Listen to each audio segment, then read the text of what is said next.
An object is 25 millimeters tall, is placed 50 millimeters in front of a concave lens with a focal length of 35 millimeters there.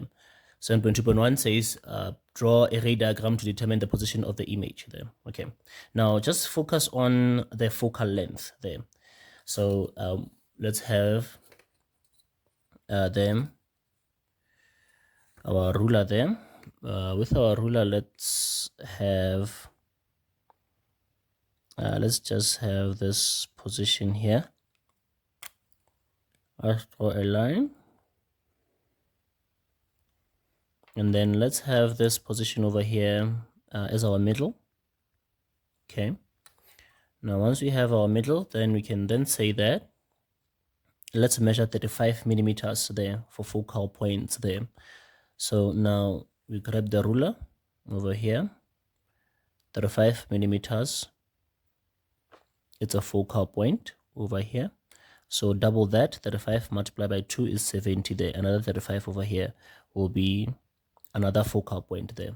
It will be focal point. Here we have double the focal point. It's 2f there. Okay. Now, again, also on the left-hand side, let's put the middle at 70 and then measure 1, 2, 3, 1, 2, 3, and then 35 millimeters there. And then another one over here. So this is going to be here, F. This is going to be 2F. This is F on the image there. 2F on the image side there. And this is going to be the center over here. So let's also draw a vertical line over here. This is going to be the center of the lens. Okay. Now, it said there, what we're supposed to do next is to say now, they place the image 50 millimeters there. So now we must measure 50 millimeters from the lens. So let's measure 50 millimeters from the lens to place our object there. 50 over there. So our object is here, meaning our object is between F and 2F. And this is the most important step there, to determine by the measurements that they gave us what position is our object there. And now how tall is the object then? Then we measure this 25 millimeters, then we get to that part. So 25 millimeters. Our object is 25 millimeters over here at this position over here. So the three measurements given in short is they give us the measurement for the focal points. We make sure that it's 35 millimeters there between F and 2F, between F and the lens. And then the second measurement that they gave us is how far from the lens is the object going to be there, is 50 millimeters. And then the third measurement is how tall is our object there. So this is how tall our object is going to be there. Now, because now we have a concave lens there, we are going to be having a diverging lens there. So the first step is we draw a line from the object to the lens there, and then we draw a line.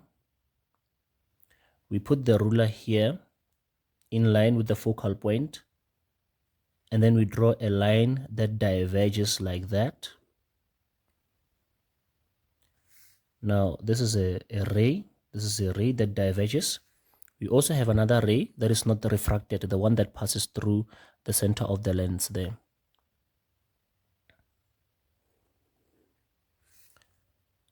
There we go. And then after that, we are going to extend this line over here, this one here, to pass through that focal point with dotted lines there to form a visual image there. So now where the dotted lines meets this line, this is where our image is going to be there. All right. Now 7.2.2 then says now, is the image smaller than? But then to complete the sketch there, let's say this is our object, this is our image, and then let's put that lens over there. Ooh. That concave lens there, over there. Okay, it's a nice looking concave lens. And so 7.2.2 is asking about the size of the image. This image is smaller. You can see compared to the object there, it is smaller, but not just that. If they ask about other properties, it's a virtual image. It is a smaller virtual image, and also it is upright there. It is upright, but they only ask about the property of size, so it's smaller there. So 4 marks for that sketch. So I guess over here, image there, and your lens over there. Okay. And then now 7.2.3 says now the concave lens is replaced with a convex lens there.